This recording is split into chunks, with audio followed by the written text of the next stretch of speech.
Oke, balik lagi ke channel Jaba Anime. Di video kali ini, gue masih ngebahas tentang manga Kageno Jitsu Rakusa ni Naruto Kure. Video ini melanjutkan dari video sebelumnya, jadi bagi kalian yang belum menonton video sebelumnya, bisa langsung saja tonton. Chapter 5 diawali dengan scene di mana bawahan dari Shadow bernama Delta sedang membantai para penjaga yang menculik Putri Alexa. Sementara, Alpha masih mengawasi seluruh pergerakan dari Shadow Garden di atas menara. Scene berpindah di mana Putri sedang terantai dengan bergolan di sisir pada sebuah kursi. Sambutan Alexa mengkhawatirkan Pochi, takut Pochi terlibat penculikan ini. Pochi itu cheat Kageno ya. Di sebelah Tuan Putri ada monster yang sedang dirantai lehernya. Ketika sang putri kaget melihat monster tersebut, datanglah seorang pria. Sebut saja profesor yang sedang ketakutan.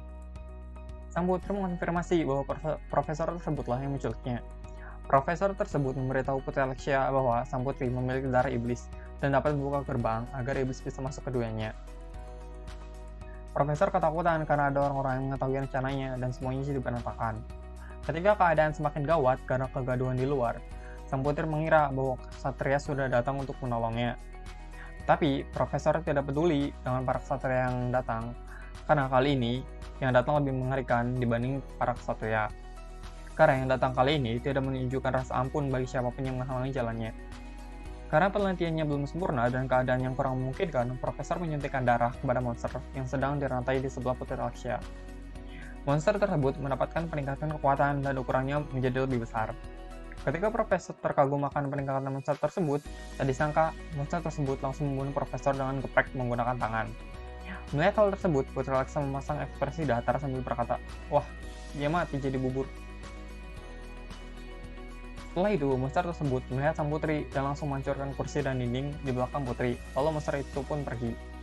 Ketika Putri Alexa ingin keluar dari tempat tersebut, dia bertemu dengan Instructus Danon dan berkata, "Aku datang untuk menyelamatkanmu, Putri Alexia." Sementara itu, di kota sedang terjadi panikan. Putri Iris, kakak dari Putri Alexia, menerima laporan dari bawahnya. Terjadi serangan secara acak. Putri Iris datang ke arah salah satu monster yang sedang menangkap seorang satria, dan di situ terdapat banyak satria yang sedang melawannya. Putri Iris pun langsung memotong lengan dari monster tersebut untuk menyelamatkan kesatria. Putri Iris menyuruh para kesatria untuk memberinya laporan, dan ternyata 8 kesatria telah gugur. Tapi di saat Putri mendengarkan laporan dari para kesatria, monster tersebut menyerang Putri Iris, tapi berhasil dihindari sambil menepis kaki monster tersebut. Meskipun sudah dilepas berkali-kali, monster tersebut terus beregenerasi.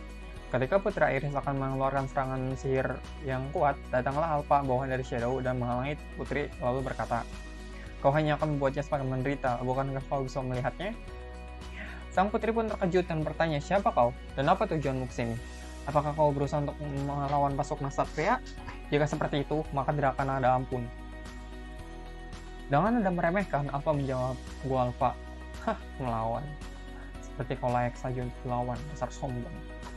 Oh, ini bukan apa-apa selain penonton bagi kami, jadi duduk dan amatilah, jangan ganggu kami." Dan rasa kasihan terhadap monster tersebut, Alpha pun menebasnya sekali, dan monster itu pun langsung musnah. Ternyata monster tersebut merupakan seorang wanita dan merupakan ibu dari anak yang bernama Melia. Melihat kejadian tersebut, Putri Iris mengkhawatirkan adiknya dan berpikir dalam semua ini berkaitan dengan adiknya. Scene berpindah di mana Instruktur Zenon dan Putri Alexia sedang berjalan untuk mencari jalan keluar. Instruktur Zenon memberitahu alasan dia bisa menemukan lokasi Putri Alexia, yaitu dengan cara mengikuti jejak sihir Putri Alexia. Tetapi Putri Alexia tidak percaya karena sihir dari Putri Alexia sebelumnya disegel oleh rantai dan itu baru lepas tadi. Jadi menurut Putri Alexia itu masih tidak masuk akal kecuali Instruktur Zenon sudah tahu lokasi Putri Alexia lebih dulu. Mendengar hal itu, Instruktur Zenon langsung tertawa lalu mengatakan bahwa tempat itu memang adalah miliknya dan tebakan dari Putri Alexia itu tepat. Ternyata yang menculik Putri Alexia sebenarnya adalah Instruktur Zenon, karena Putri Alexia adalah bahan percobaan yang sangat penting. Alasan Zenon menculik Putri Alexia adalah dia membutuhkan hasil penelitian agar bangku ke-12 meja bundar menjadi miliknya. Meja bundar adalah 12 ksatria yang membantu para pemuja iblis Dabolos. Siapapun yang mendapat gelar itu akan mendapatkan pangkat, harta, dan popularitas. Sebenarnya, Zenon lebih menyukai Putri Iris dibanding Putri Alexia. Mendengar hal itu, Putri Alexia langsung marah karena dibandingkan dengan kakaknya, dan langsung menyerang Zenon. Tapi tentu saja, serangan tersebut sangat mudah untuk ditahan karena yang melatih Putri Alexia adalah Zenon. Jadi tidak mungkin murid bisa mengalahkan gurunya. Setelah dihina terus-menerus, Putri Alexia marah dan langsung mengeluarkan serangan yang mirip dengan Putri Iris. Serangan itu berhasil mengenai pipi Zenon dan langsung mengeluarkan darah. Menghadapi hal tersebut, Zenon pun berhenti bermain-main dan langsung serius. Seketika itu juga, Zenon menyerang Putri Alexia dengan pedang yang dilapisi sihir. Serangan tersebut ditahan Putri Alexia, tetapi pedangnya patah dan Putri Alexia langsung ketakutan. Ketika Putri Alexia akan dibawa oleh Zenon karena ketakutan dan sudah tidak bisa melawan, Zenon mendengar suara langkah kaki dan langsung menoleh ke belakang. Ternyata di sana ada seorang pria berjubah dan bertopeng. Zenon bertanya, siapa di sana dan bagaimana kau bisa masuk? Pria tersebut menjawab bahwa dirinya adalah Shadow. Zenon langsung menebas Shadow, tapi tentu saja dihindari dengan sangat mudah, dan posisi Shadow langsung berada di belakang Zenon sambil berkata, "Di mana aku bisa menemukan pasukan utama dari para pemuja Debolos?" Seluruh serangan Zenon dapat dihindari dengan mudah, seperti Shadow sedang mempermainkan Zenon. Melihat pertarungan tersebut, Putri Alexia terkagum dengan teknik pedang Shadow, karena teknik pedang tersebut sama dengan miliknya dulu sebelum dipuji oleh kakaknya. Teknik pedang tersebut bukan dari bakat ataupun kekuatan, melainkan dari kerja keras dan usaha tanpa batas. Setelah mendapatkan sedikit perlawanan dari Shadow, Zenon pun langsung terlempar ke tembok dan langsung jatuh ke lantai. Sambil emosi dan rebahan, Zenon pun berkata, "Siapa kau? Kenapa kau menyembunyikan kekuatan sebesar itu?"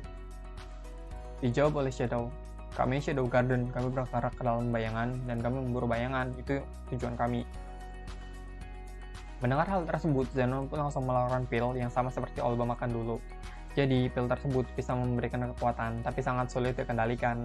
Dengan aura dan muka yang banyak urat, Zenon menyembuhkan dirinya. Tetapi, diremehkan oleh Shadow dan berkata, "Apa hanya itu kekuatanmu?" Zenon hanya menjawab, "Apa?"